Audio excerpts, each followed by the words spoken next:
All right, so we'll get the meeting started. I'll call the meeting to order, regular meeting of July 15th, 2020.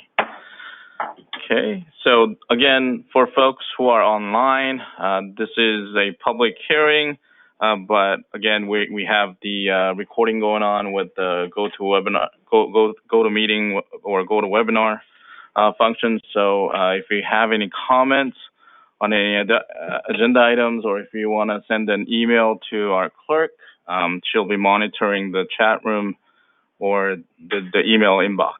It's cityclerk@eastvaleca.gov. Jessica, if you can just post that email address on the chat box, that'll be great. All right, roll call, please. Commissioner Charleston? Here. Commissioner Laney? Present. Commissioner Oblea? Here. Vice Chair Hovey will be marked absent. Chair Lee? Here. All right, so let's do the pledge. Tonight's pledge with Commissioner Charleston, would you lead us in the pledge? I'd love to. Ready, begin. I pledge allegiance to the flag of the United States of America and to the republic for which it stands, one nation, under God, indivisible, with liberty and justice for all. Thank you very much. All right. Additions and revisions of staff or in the commissions have any additions to the agenda item? Yes, Mr. Chair. Staff is requesting to add presentation item 5.1, introduction of Assistant Planner Alan Lim. Okay. Any other additions or from the commission? Okay, hearing none. Then we'll move on to the presentation then, 5.1. Thank you, Chair, members of the commission. Jason Kiluru, Planning Manager, is pleased to announce the recent hiring of a new assistant planner, full-time City of Eastville staff, Alan Lim. So he may look like a familiar face because it is a familiar face. Alan, before accepting this role, was working as a contract assistant planner with Michael Baker International. Not sure he gets to do what he provided to us as his favorite hobbies right now, just given a lot of restrictions and traveling. But Alan enjoys going out and seeing something new, something beautiful, or something in nature that he hasn't seen before. And on the flip side of that, he enjoys capturing those moments with his camera that he has on hand. And so he is a breath of fresh air for me. Personally, he helps me out with a lot, and I can't wait to see how he grows in this position. So if we could all welcome Alan to the team. And did you want to say anything, Alan? It's going to be a pleasure working for the City of Eastville and serving you commissioners. Really excited. Awesome, and that concludes our presentation. All right, sounds good. Awesome. Welcome, Alan. Welcome as permanent staff. All right, look forward to working with you, Alan. Public comments. So as I mentioned, those folks who have public comments that are not on the agenda item tonight, please send an email to our clerk, and you'll be given 3 minutes to speak, and we'll open your lineup on the GoToWebinar function. So, clerk, do we have any, Jessica, do we have any people who are wanting to speak? Okay. We'll just wait a few more seconds just in case somebody wants to say something or send an email, or raise your hand on the chat function. That always works too, so. Okay, if not, we will move on to the consent calendar. So on the consent calendar, we have the minutes, and the summary and the updates.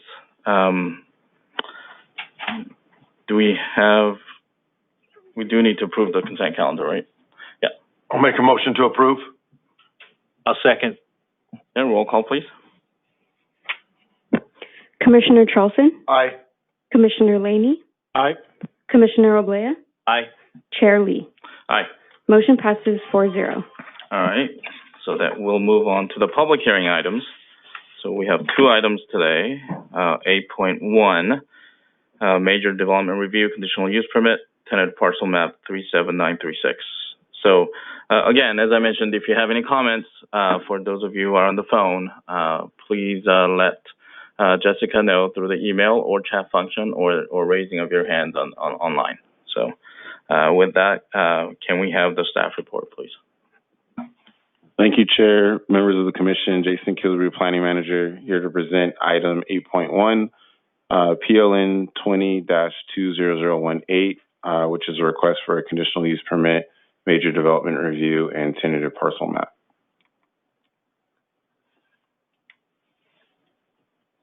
The subject site is located in the southeast corner of Cantu Galliano Ranch Road and Hamner Avenue within the station specific plan and development. It is directly adjacent to the Amazon Fulfillment Center that is adjacent to the Interstate 15 freeway. The subject site, including some existing development and the proposed development, encompasses approximately 21 acres and is currently surrounded by other development within the station development. To the south, to the east, and to the north is a separate industrial development. To the west is the city of Ontario and vacant land. The entitlements requested today for this project include finding the project consistent with the EIR that was certified when the specific plan was approved, to approve a major development review for the construction of a total of 78,500 square feet of new buildings, primarily being used as restaurant and retail uses, and approval of a tentative parcel map to create 11 parcels for the existing site, and approve a conditional use permit to allow the on-site consumption of alcohol in association with the proposed restaurants, as well as off-site sales for the proposed grocery retail store. The project will also be referred to as Goodman or Tawa, who is one of the tenants as I go through the presentation. In summary, the project includes 4 buildings totaling approximately 78,500 square feet. The proposed uses are a grocery retail anchor, which would occupy CRB, a food hall, which would be a food court type concept with multiple tenants in CRC, and CR6A and CRA being retail, as well as 6A also having the ability for some inline type quick service restaurant uses.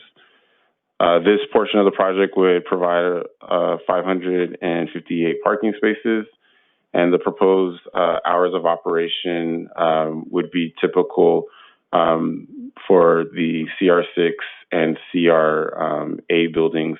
CRB and CRC with the shared courtyard would have hours that would be flexible to allow the different types of tenants to occupy those spaces, with alcohol service proposed no later than 12 a.m. midnight at the latest.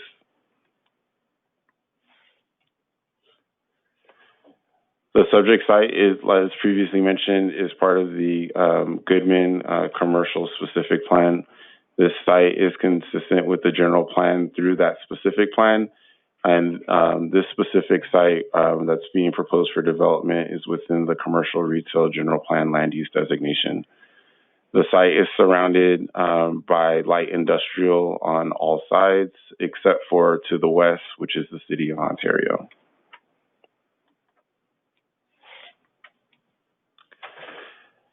As previously mentioned, the site is within the Goodman specific plan, where you see the specific plan zone as its zoning classification. Specifically, the site is in Planning Area 1, which serves as general commercial, and therefore would support the uses currently being proposed with this item. The tentative parcel map proposes to subdivide the northern portion of the Goodman specific plan area into 11 commercial parcels. These parcels I try to color code on the presentation to show the different uses. The blue is existing, the green is future and not either entitled or an application submitted, and the yellow is what's proposed with the entitlement before you today. The improvements associated with the tentative parcel map have already been included and developed with this site. And so with the tentative parcel map, the standard conditions of approval being proposed in most likelihood have already been satisfied. The proposed project is consistent with all of the zoning and development standards within the zoning code, as well as the development standards identified in the Goodman specific plan. It meets all requirements, including height, parking, and floor area. Before you are two exhibits demonstrating the shading and landscaping. That's the exhibit that'll be on your right, as well as showing the path of travel designated with the blue indicator on the site plan on your left. Both of these specific standards have been met by both the requirements of the specific plan as well as the code. In the next few slides will be a few renderings just showing what the buildings would look like if they're approved and constructed. So before you is CR 6A, which would be the satellite building that's a little bit away from CRA, B, and C. This is CR A, which is the 21,000 square foot sub-anchor that's closest to Costco.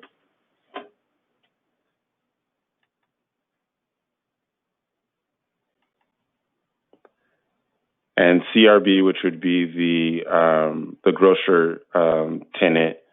So this would be, if you're looking at the courtyard entrance, this would be on the right-hand side as you entered. And then CRC, the food hall that shares the other side of the courtyard, would be to the left as you entered.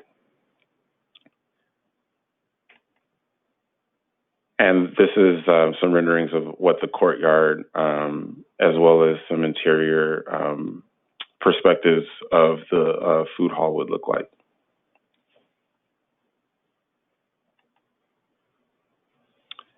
And with that, staff recommends that the Planning Commission find the project consistent with the environmental impact report prepared for the Goodman specific plan, approve the major development review for the construction of a 6,000 square foot retail building, 21,500 square foot retail building, 35,000 square foot retail grocery building, and a 16,000 square foot food hall within the existing Goodman development.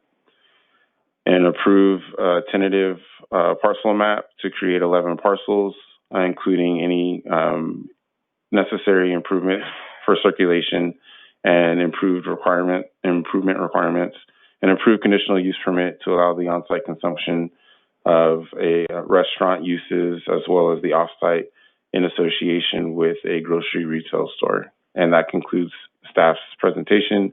I would like to note that the applicant and representatives from both the anchor tenant as well as Goodman are available for any questions as well as staff.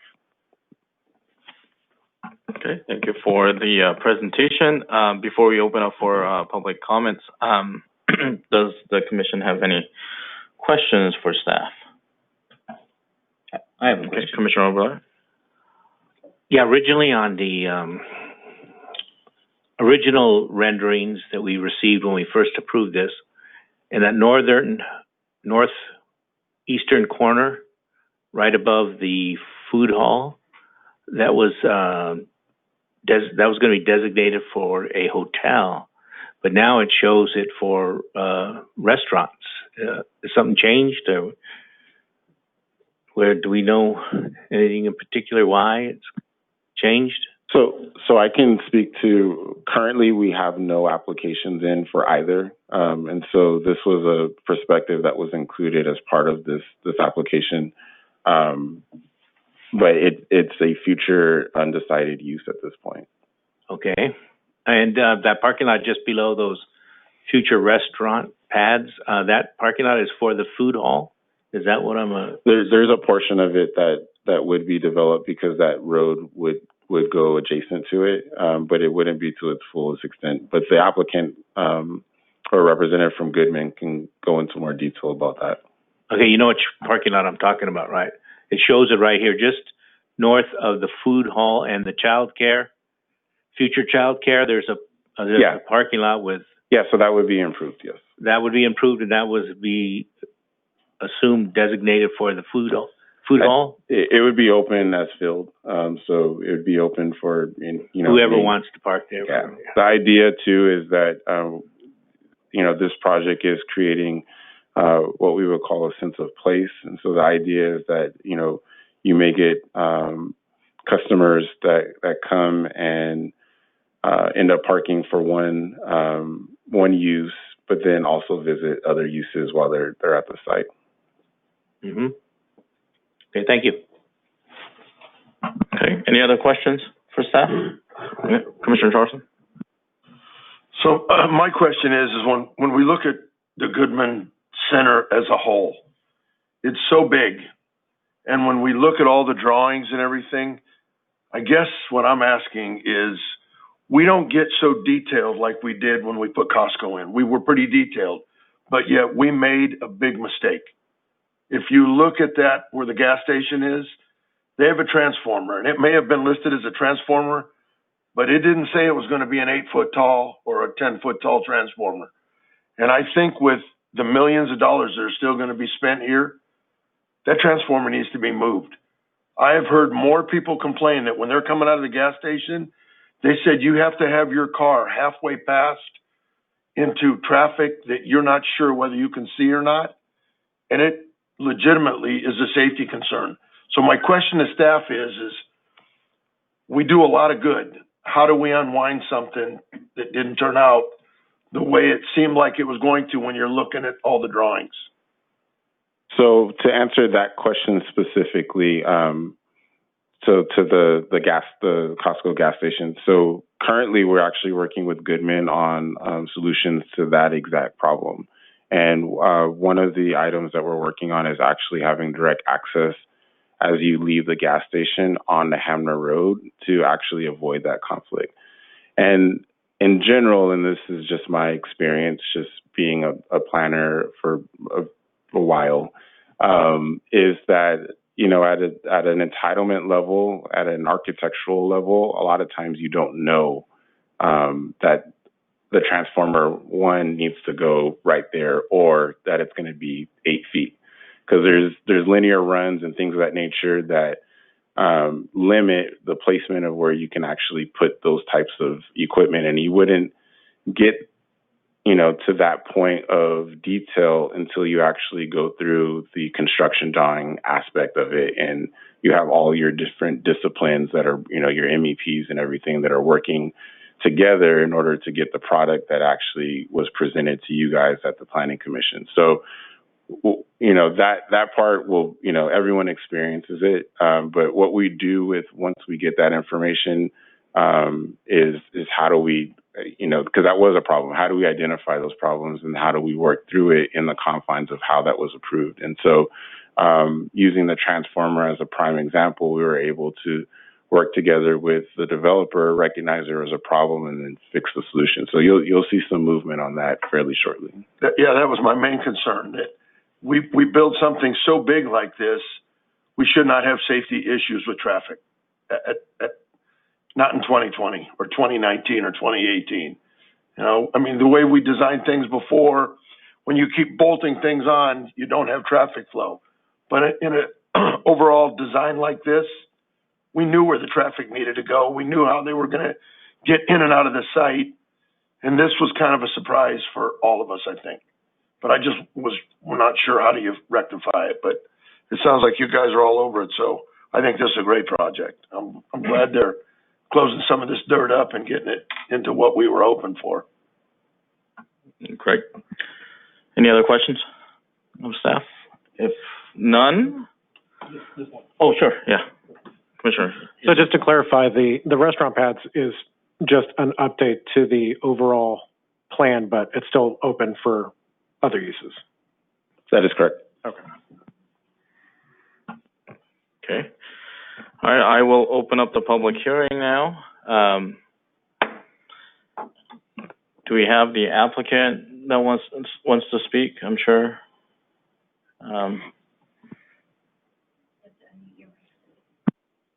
Yes, I will call on Ward Mace. Thank you. Oh, I just got unmuted.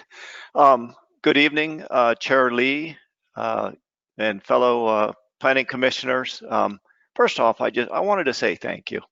I appreciate the efforts you're making to hold virtual planning commission hearings and to help us further the development at Eastvale. We're proud to have been in partnership with the city for, God, I hate to say 8 years ago, Daryl and Larry, that we were talking about this, and the world has changed a lot since then. So I wanted to just address a couple of comments that I've heard from you two, and I'm going to address those because we've been living this project together.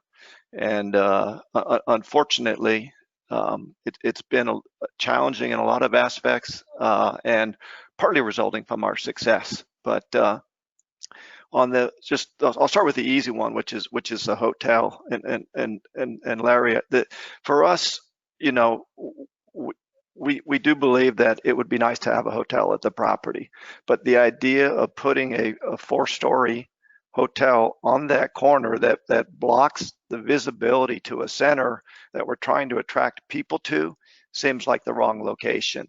So we've been looking at alternatives to put the hotel on Hamner, and in the hotelers that we've been having discussions with, there really doesn't seem to be any pushback to that location. So so at this point, we're thinking that putting your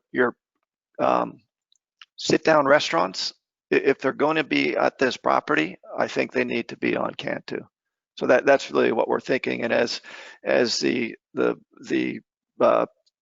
development occurs in Ontario, I think we're going to continue to see more and more demand for those restaurants. So, but again, I think tonight is really about, for me, it's about celebrating the specialty grocer that we are bringing to Eastvale, and this concept of the food court. You know, never did I envision or dream that we would be developing this type of product in this location. And I think it's a testament to a lot of hard work on everybody at the city, on our brokers on this project, and lots of people at Goodman. So I just want to say thank you for considering this project tonight, and we're super excited about it. We do have representatives from the grocer with us tonight. So if you have specific questions about the concept, I'm sure they'd be happy to address those. But just going back to, because we take really serious the comments that are raised by you guys, because they're good, constructive feedback. And Daryl, there's nothing that bothers me more every time I go out there than to look at that damn transformer or look at the challenges we have with traffic circulation. So one of the things that you'll notice on this plan is, as part of this development, we are completely realigning the drive that sits between CR5 and CR6, which is the project that we last presented to you, I think it was about 4 months ago, with Meat Fresh, the bakery. So that line, that drive gets realigned and the ring road gets readjusted, so we have a very clean 4-way intersection there and a straight shot up to the retail. And then the other piece of that is that we're actually removing and relocating the drive off of Goodman that it currently is further north, so that it comes in between that additional parking that services Darrell, both Larry, both the food court and those future restaurants or whatever is there. So we're realigning that drive as well.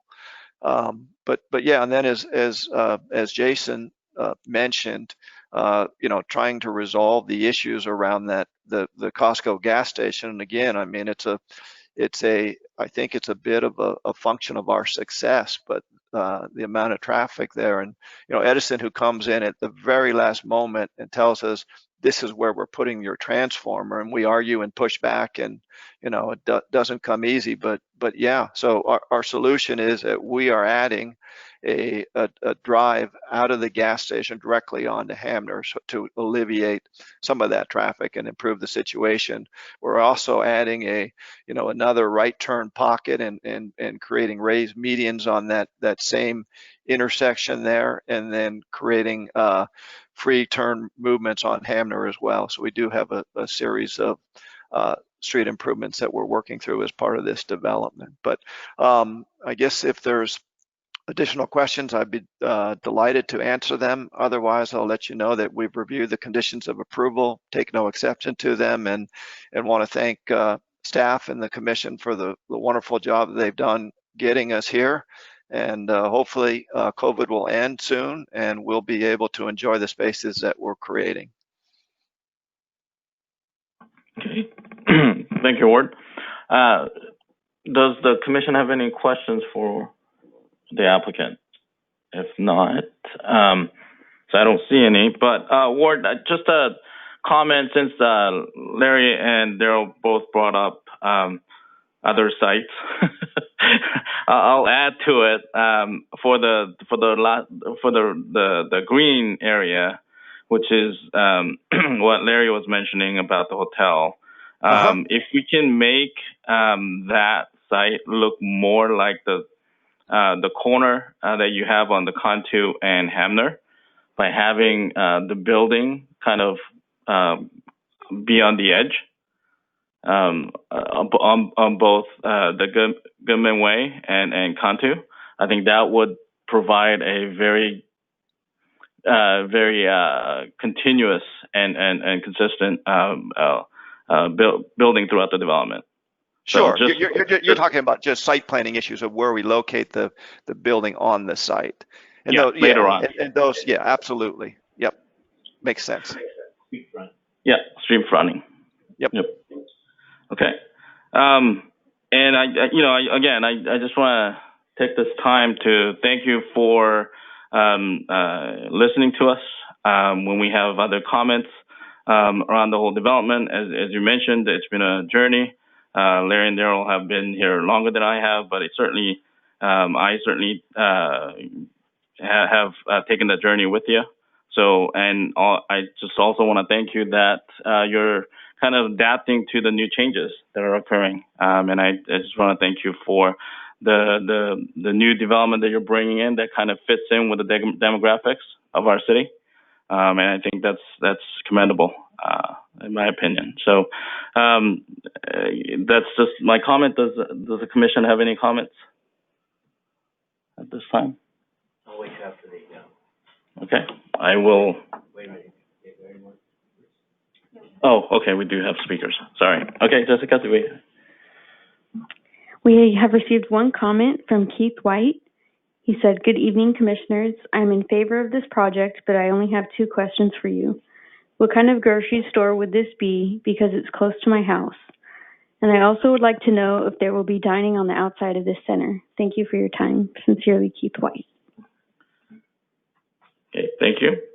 Actually, that actually is kind of consistent. I actually had that question in my head, and Keith just reminded me. Is there going to be outdoor patio area for dining? Yeah, I can. Let me try to get you that rendering. Hold on. But the idea is that there would be outdoor dining opportunities. Actually, I'll start here.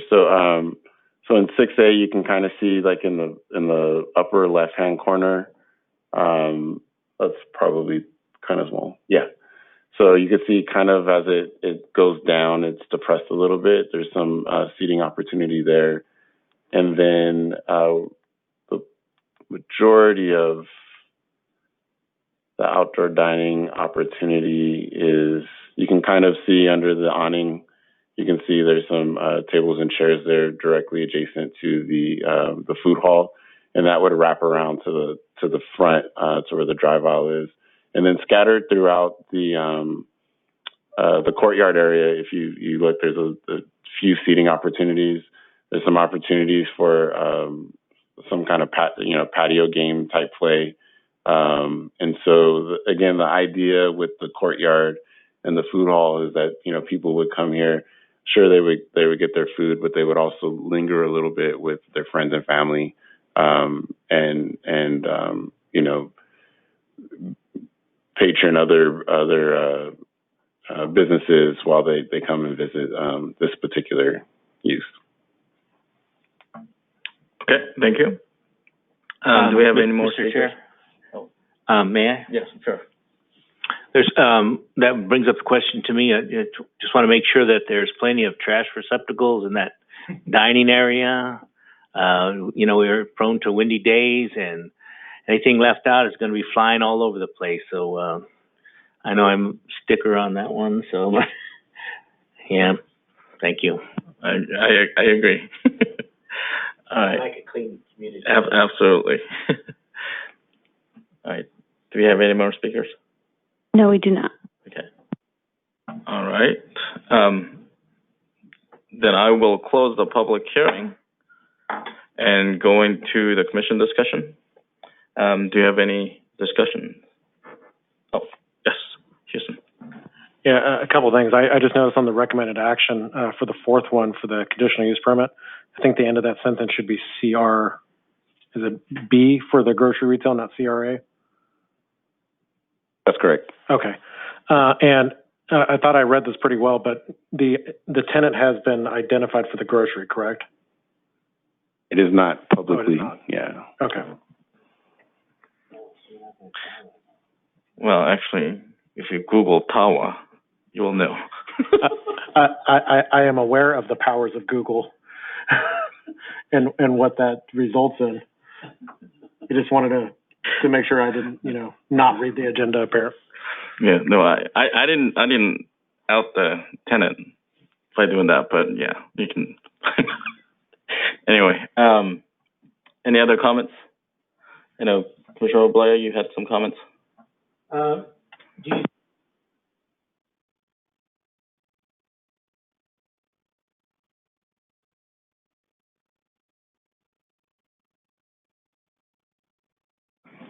I will ensure that there are plenty trash receptacles and recycling receptacles.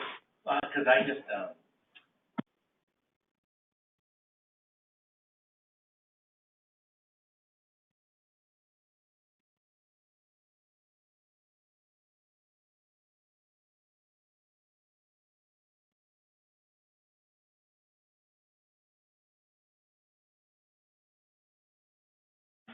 So, okay, thank you. All right, thank you. All right, if there aren't any more comments or discussions, I will entertain a motion. I'll make a motion to approve. Mr. Chair, no, before we make that motion, do we need to deal with these one at a time, or should we do it all as a bulk item? This is Chad, and you can do a bulk motion of approving staff's recommendation.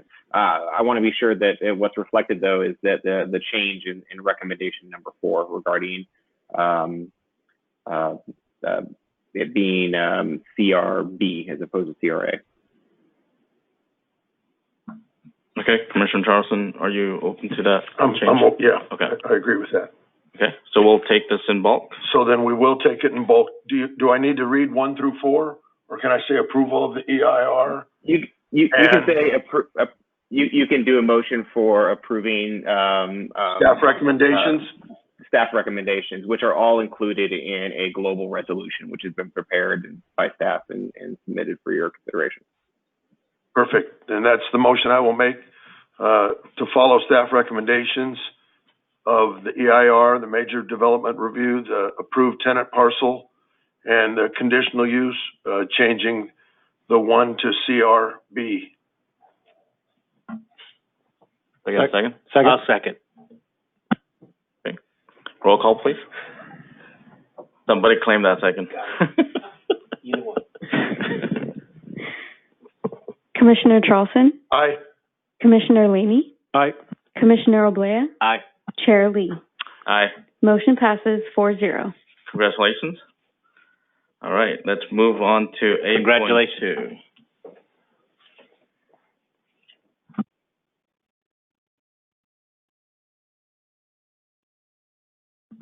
All right, 8.2, general plan amendment and change of zone, along with CUP and a major development review for self-storage facility.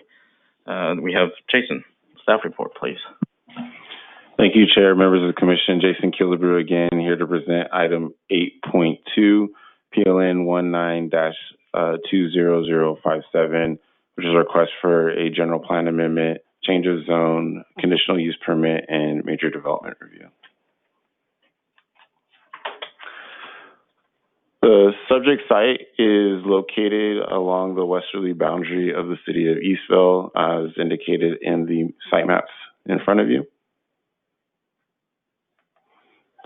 The site specifically located on the north side of Chandler Street between Hall Avenue and Selby Avenue. The project site has a county flood control channel directly to the north and consists of 3 parcels totaling approximately 4.1 acres. The site is currently improved with existing single-family residents and surrounded by other low-density residential uses as well as vacant property. The entitlements requested with this application are to adopt a mitigated negative declaration in accordance with the California Environmental Quality Act, approve a general plan amendment to change the land use from low-density residential to commercial retail, a change of zone from agriculture to general commercial C1 CP, a conditional use permit to allow a mini, and we'll call it self-storage facility within the C1 CP zone, and approve a major development review for the development of 158,000 square feet of self-storage facility. The self-storage facility would be broken into various buildings as identified on the screen, totaling approximately 158,000 square feet. These would include an office, caretaker's unit that would provide 24/7 occupancy on the site, a garage for that caretaker, and storage for the office and caretaker. In addition to that, there would be approximately 950 storage units, including some what we're calling flex units that could allow for contractor type suites. The site would be controlled through gated access and is proposing hours between 7 a.m. and 9 p.m., where the office would be open from 8 a.m. to 6 p.m. The current general plan land use designation is low density residential. The applicant is proposing to amend the general plan land use designation to commercial retail to support the proposed use. The site is currently surrounded by low density and medium density residential uses. However, it is the goal of the existing general plan to evaluate uses along Chandler Street, as well as set policies to consider future land uses, including commercial uses, which thus, if this project were to move forward, would be embodying those goals and policies that have already been identified in the general plan. With this application, there is a change of zone request to be consistent with the general plan amendment. The request is to change from agriculture to general commercial. The C1 CP commercial zoning would be consistent with the commercial retail general plan designation if those two were to be approved. Surrounding the site to the east is existing C1 CP zone property, and the north and west of the site is agriculture, where residential uses are to the south. It's important to note that within the C1 CP zone, a mini/self-storage facility does trigger the requirement for a conditional use permit, which has been included in this application request.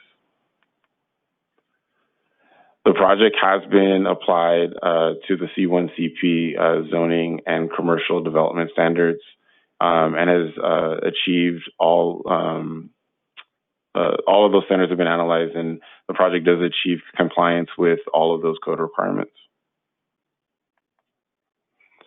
The project has been reviewed for the requirements of landscaping in both the code and the design guidelines, and has met the minimum requirements.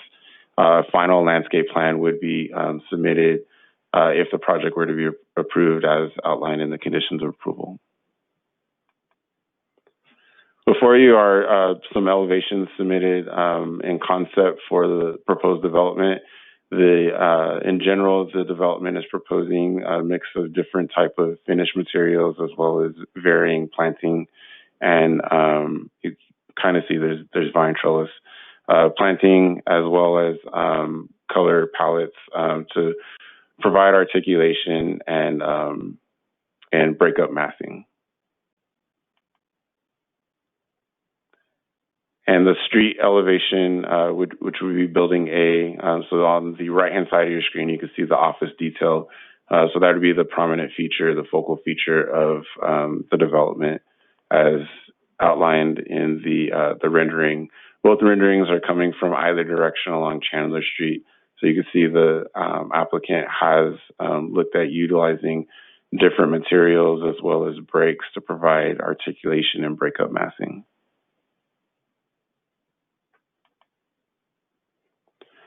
And with that, staff recommends that the Planning Commission recommend that the City Council take the following actions: adopt a mitigated negative declaration pursuant to California Environmental Quality Act requirements, approve a general plan amendment to change the existing general plan land use designation from low density residential to commercial retail, approve a change of zone from the site's agricultural zoning to C1 CP general commercial zoning, approve a conditional use permit to allow a mini self-storage facility within the C1 CP zone, and approve a major development review to facilitate the development of 158,267 square foot self-storage facility. And that concludes staff's presentation. I'm available for any questions, and I believe the applicant is also online with any questions as well.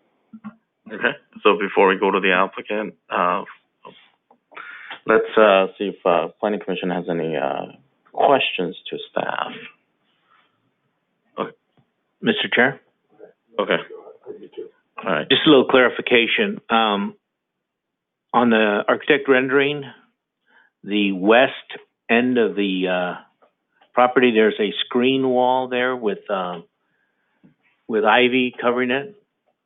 Is that to screen out the retention basin right there, or on the plans it shows there's a retention basin that wraps around the west side and the north side of the project? It's a narrow one, but is that what that's for?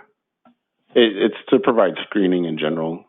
So it's to break up, the wall. There's a lot of wall on the frontage, so it's to okay, that's to screen out the actual storage. Yeah, correct. Facility. So just to the west of that, which they don't show, and the plans show, but we don't have the architectural here, but there shows a retention basin that wraps, right, okay, on the bottom of that drawing, those like dotted lines or whatever those are, those dotted areas, it says retention basin. Doesn't that say that there? I can't see it from here. I mean, you can see it on the screen. Well, here. It does. But as you can see around the entire site as required by the self-storage development standards, the site is bounded by a masonry wall all the way around. And then on the front, there'll be a mix of fencing as well as the wall. Bioretention first, civil engineer plans. So correct. That retention basin wrapped all the way around right here? Correct.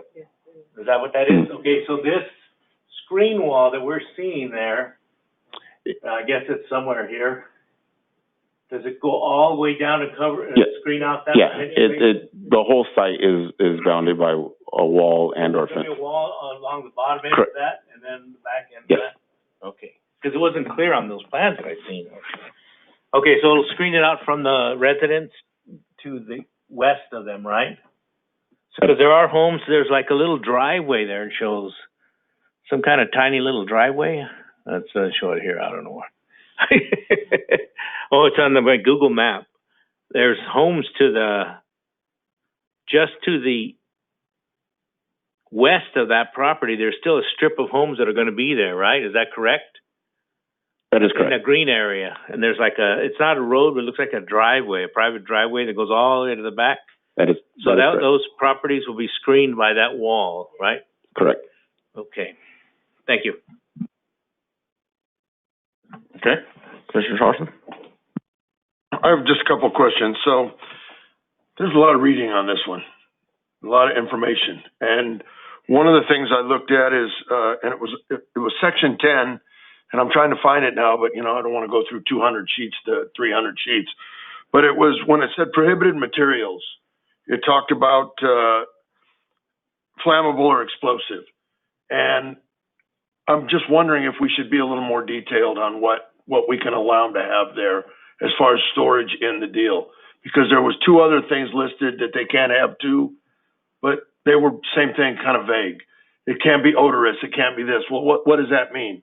Because I know a lot of people store oil in their storage units, which they really shouldn't have oil in there. There's no reason for that. And I'm just thinking that not necessarily for us, but for the applicant, I'm sure they've got to have a more detailed list that we could add a few more to our verbiage to make sure it's included and covered. And let's see, and then one other area I looked at where it was very clear. I think you guys did an awesome job putting this together. The pictures, of the existing properties and what they've got to deal with from the phase 1 study was really cool. But I noticed that it was block walls all the way around. But then in a section right after that, it says, in gates that shall consist of possibly wrought iron, chain link, or wood. And I don't think we should give them the leeway to put wood gates in if we're going to have masonry walls around the entire site. The gates need to probably be wrought iron. Chain link wouldn't make sense either. So I think we should eliminate a couple of those sections where they have that opportunity. So just to speak to those two items, so we can definitely add, more prohibited uses. And if you don't think we need to, I'm okay. I'm just telling you that's it kind of jumped out at me that it was pretty vague. Yeah, as part of the plan check process, the fire department actually would be one of the reviewers. And so they would be responsible in making sure that the plans include specific notes and before they can issue their approval on it. And so that would be a living, breathing document.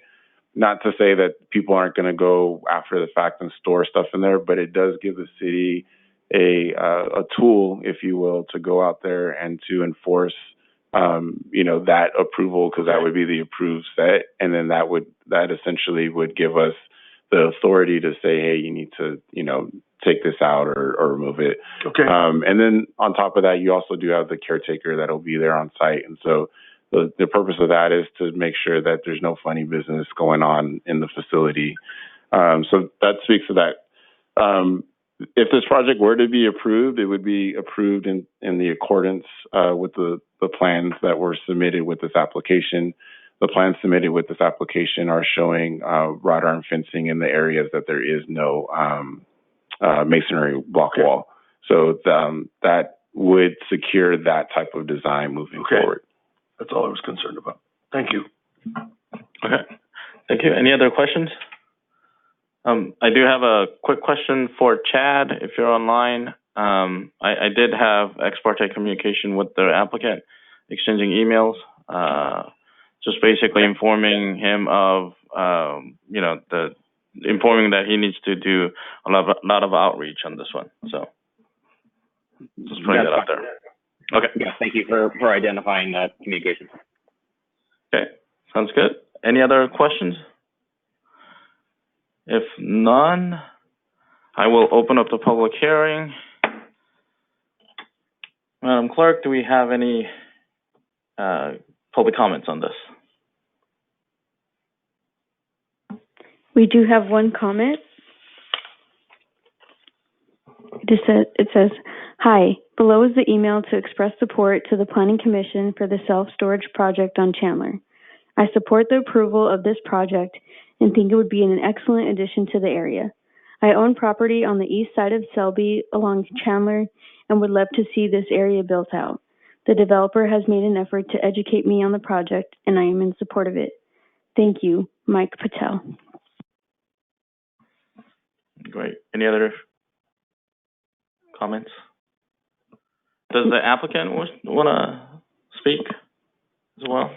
Yes, the applicant is on the line. I just unmuted him. Okay. Good evening, can you hear me? Yes. Good evening, commissioners. My name's Garrett Gossett. I am the developer on the project. I really appreciate your time tonight.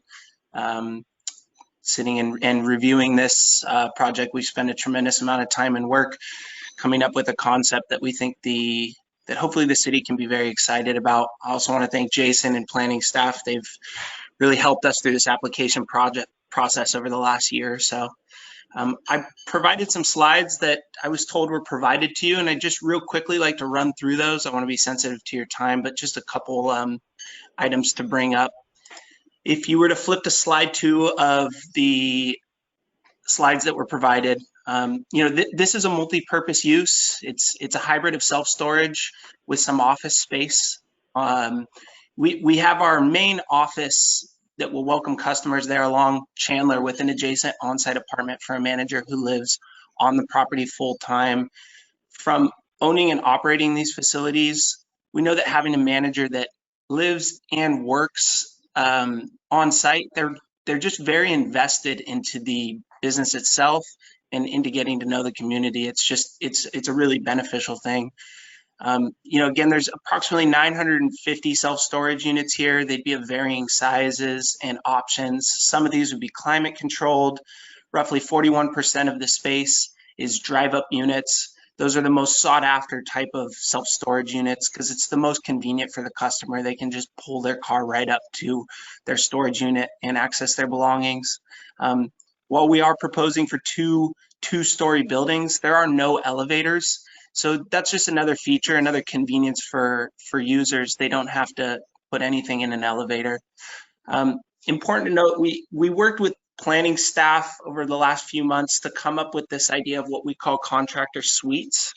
This is a combination of an office with a storage / workspace. It's a fairly small office. We target somebody, a tradesperson, an electrician, plumber, carpenter, landscaper, etc., that have, that need a small office, back office space to process invoices or bids, and need a larger workspace / storage area to work on their material. Somebody that doesn't necessarily receive a lot of customers, but does most of their work out in the field.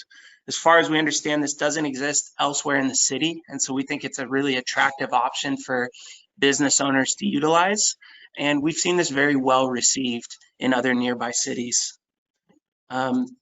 Slide 3 shows the renderings that we've already gone over in Jason's presentation. Chair Lee, on slide 4, you mentioned community outreach. That was something that was extremely important to us. We know that Eastville residents are heavily invested into their community, and we wanted to make sure that we were getting out there and letting residents know what we were proposing and making ourselves available to answer any questions and address any concerns. We mailed letters to residents within a 1,000-foot radius of the property, detailing the project on 4 different occasions. That started back in September when we first had a conceptual idea of the property. Again, we notified them in October as things evolved just to stay on their radar. In January, we followed up with another letter as some of the design had changed. And in June, we followed up with a final letter. We showed them the residents in the area the final design for the project. We notified them that this project would be heard at Planning Commission on July 15th, and we provided them a means to, information to join a digital town hall that we hosted on the Zoom platform, gave them the information to be able to access that. And on June 30th, we hosted that digital town hall meeting. And lastly, we walked the neighborhood that's directly across the street on the south side of Chandler. That's the Chandler Ranch neighborhood there. And knocked on doors and just tried to put a face to the letters that residents had been receiving. We talked to quite a few different individuals, homeowners in that area, and the general feedback we got is that people weren't concerned about the development. They were just fairly indifferent. They felt that development was ultimately going to come to Chandler, and a quiet business like a storage facility didn't really irk them. Some people did have some questions in regards to traffic and noise, and we were able to reference some of the studies we had performed as part of the initial study, and give them some hard data on what those impacts could be, and then about moving trucks and hours of operation. And again, we're able to reference our experience in owning and operating storage, and just give them information to equip them to support the project. On slide 4, I'd just like to conclude. Yeah, again, Garrett Gossett, we're Gossett Development. We're a family-run business. We've been in the storage business for roughly 20 years now. We own 4 other storage facilities throughout the Inland Empire. We understand what it takes to operate these facilities on a day-to-day basis. We're really hands-on, we're very involved, and we really get to know our community. We're also the builder, so we take the investment very seriously and put every ounce of our energy into making this something that really can benefit the community and service it for the long term. And we're really excited to join the Eastvale community. Ultimately, we think this will be an $8 to $10 million investment in the area, bringing up property tax revenue, and hopefully, maybe attracting development in the area and bringing up property values. And lastly, self-storage, just as a use type, it's really low impact. These are quiet facilities. There's little traffic, and therefore there's little noise. So we feel like we'll fit in very well there on Chandler. To address a couple comments that were made by the commissioners. Prohibited materials was mentioned, and believe me, it serves our best interest to stay very much on top of that. It's in every one of our contract that hazardous materials aren't allowed. We don't allow fuel or oil or anything flammable, odorous to be stored in these units. And we train all of our managers. They walk and check in all of the tenants on initial move-in, and they walk those properties on a daily basis just to see that residents are abiding by the contract rules. We have cameras in all of the hallways and through all of the drive aisles. So we're able to maintain just a really good presence on the facility and know what's going on. There was one other comment in regards to fencing. And I agree that comment was vague. We have no intention of using anything other than masonry or wrought iron. The wrought iron is only used in small areas at the front of the site, both of the gated entrances, and then there near the office. That's actually something that we've learned the police really like, because they can drive by and look into the facility and have a view up the drive aisles, on their patrols. So if you have any other questions, I'd be more than happy to address any of them. Again, I just really appreciate your time, and we're really excited to join the Eastvale community. Thank you. Thank you, Garrett. Does the commission have any questions for the applicant? Mr. Chair? Yes, Commissioner Robledo. You have a question for the applicant. What specific spaces are going to be available for the contractor suites? I didn't see it labeled or listed on any of the drawings. So that was included in the whole exhibits packet. So if you look at the floor plan, which I don't have in the presentation, but I have it on my computer if you want to see it. But there's you can tell they're larger units, and they have a small square within that unit, and those would be the small offices. So I'll pull that up for you, Commissioner. Okay. So is it building A, building, what are that building numbers on that? I seen them here a minute ago. Specifically building A and building E. Okay, the outside ones? No, wait, that's The office space that we came up would range in size from 100 to 240 square feet. And the corresponding warehouse slash storage slash workspace area ranges in size from 480 to 600 square feet.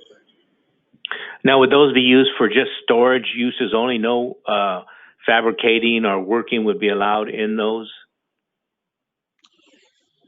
You know, we'd work with planning on that. Our idea was that some level of fabrication might be allowed in there. Obviously, we want to be sensitive to noise.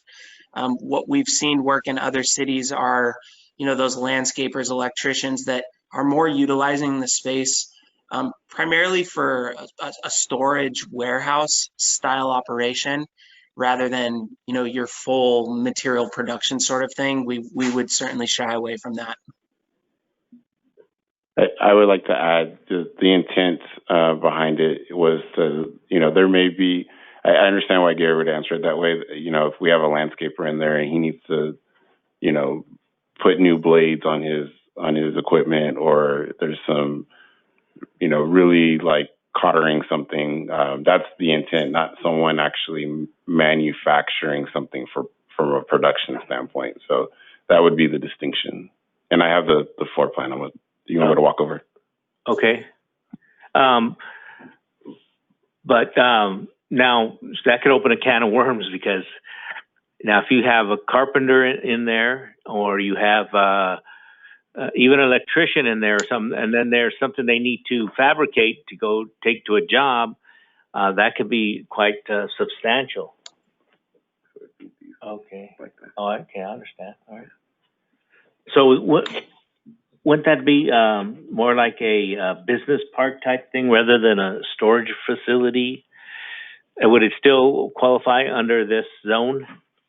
That is correct, and that actually helps address your question. Is that the zone itself is going to limit the types of things that you're going to see in that spot. So they would still have to come through. They would still need to get a business registration.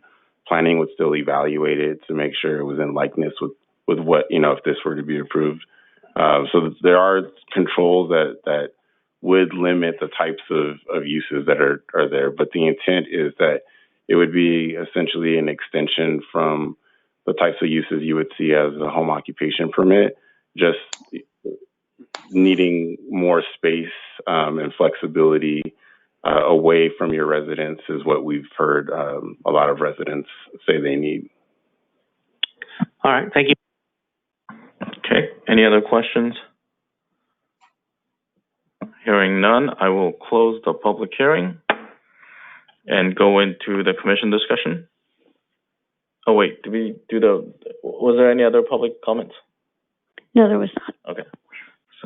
So I will now reopen the public hearing. So we will go into discussion. Comments? Anybody? Yeah, Chair, I have one. Yes. I really like what they're doing with those 15 units. I think that's really forward thinking, and I wish we could plug that in a lot of other places, because not everybody needs 20,000 square feet. And Commissioner Oblea is right. You don't want a carpenter in there that should have overhead vents and fans and things to keep him safe that he would have to do at a big site. But if you're doing small things, I know electricians that do household electricians that could build boxes in there and not make any noise at all, and build boxes that, you know, for homes. So I think it's really a cool design, and I'm glad that they put that in there. Okay. Any other comments?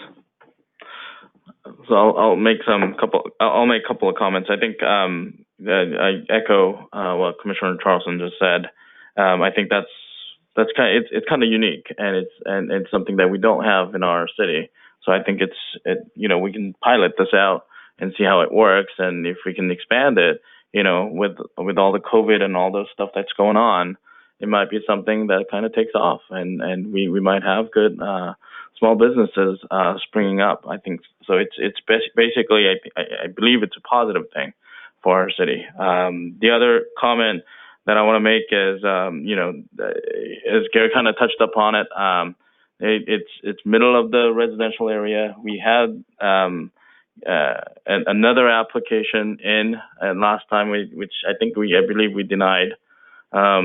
But I think this time around, I think he has done a lot more of public outreach. I was glad to hear that he knocked on doors, which I'm a big proponent of. Because these are residential areas, we do need to do that. But I think overall, at the end, it will. Hopefully, it'll be a catalyst for other developments to come to Chandler area. It's badly needed. It's kind of the last place in our city that kind of needs that development, that new development to occur. So I think hopefully this will kind of trigger other developments to look into that area and have our city continue to grow. So again, thank you so much for kind of doing the outreach and kind of doing all the legwork that goes with development. So with that, I will. Mr. Chair? Oh, yes. Before we go on? Yes. Mr. I have one more concern, is parking. Now with these contractor suites, there could be a problem with parking. Do we have any kind of language in there to limit the amount of vehicles that would be stacked up in those suite areas like that? I mean, do we have anything that addresses that at all? So there would be no limitation except for the size, and then also keep in mind the caretaker would be, they're going to have their own personnel that's going to, manage and monitor the site. The idea behind the parking with any self-storage facility is most of the units are actually wide enough for a car to park in front, and the idea is that you'd be able to, unload your stuff or load it back in. And the contractors' units actually will have an ability. I think most of them have an ability, and you can see that as earmarked with the parking triangle on the floor plan, to actually pull into the space and park within the space.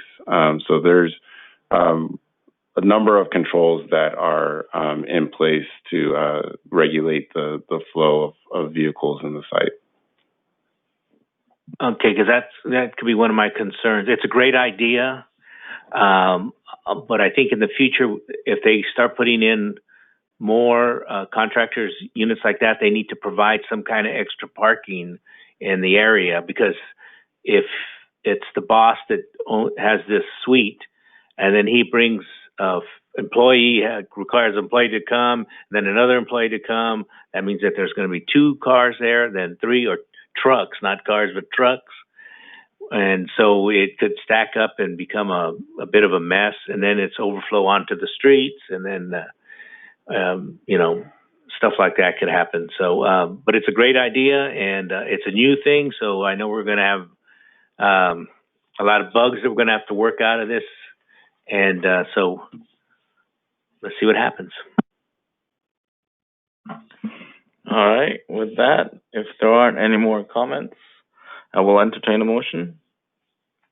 Do we need to take this one separately, or can we do it in bulk? It's a recommendation, to the city council. So the way that we formatted it, I believe you can batch it together. Chad, do you have any comments? No, you could definitely batch this together and just phrase it as approving staff recommendation that the planning commission recommends that the city council take the actions recommended by staff. Okay. Anyone?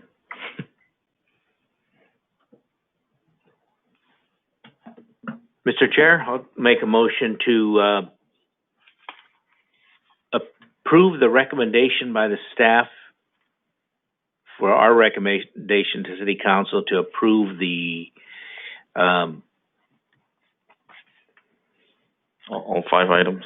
All 5 items on this project. Okay. Is there a second? Second. Okay. All right, motion by Commissioner Oblea and seconded by Commissioner Laney. So roll call, please. Commissioner Charleston? Aye. Commissioner Laney? Aye. Commissioner Oblea? Aye. Chair Lee? Aye. Motion passes 4-0. Okay, congratulations. All right. So that concludes all the public hearing items. Commission business, we don't have any tonight. Does staff have any staff report to give tonight? Any staff report? Chair and members of the Planning Commission, I just wanted to echo the sentiments about our planner, Alan Lim, and also to let you know that the city has been the recipient of a urban forestry grant, and it's in the neighborhood of about $310,000 that we'll be utilizing in our public infrastructure to green our city.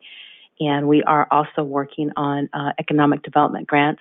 They have not been submitted yet, but we are working on those in addition to CARES Act funding. So the Planning and Community Development Department and Community Enhancement, Safety, Building have been busy bees. But if you should have any questions, we'll be happy to answer them at this time. Okay, sounds good. Do we have, so that concludes the staff report, but we'll move on to the next one. Commission communications. Does the commissioners have any, anything to report out? Comments? Nothing? Mr. Chair? Yes, Commissioner. I've noticed that JCSD has started doing the landscaping around the roadsides, and it's starting to look good. So that's one good thing. It's starting to clean up the town. So that's a good thing. Other than that, stay safe, stay healthy. Okay. Just a couple of comments from my end. I did look at the section on the 743 that was included in the self-storage. Good to see that we're already implementing it. And then we adopted it last month. Another thing is there was a lot of chatter about fireworks this year. Maybe there could be a report at some point in the future for us to kind of take a look. I left town because I heard the chatter that it's gonna be a war zone. So I wasn't here, but from the social media and so forth, I heard it was more than the usual, but I don't know, maybe. But I in the past I'm not really huge favor of having fireworks because of my dogs and all the lost dogs that happen afterwards the next day. So anyway, that's kind of my comments. Thank you again thank you to staff for good and condensed agenda items today. Again, I don't have anything else. If no one else has anything else, I will adjourn the meeting. Okay, I got it wrong last time, 7:14. All right.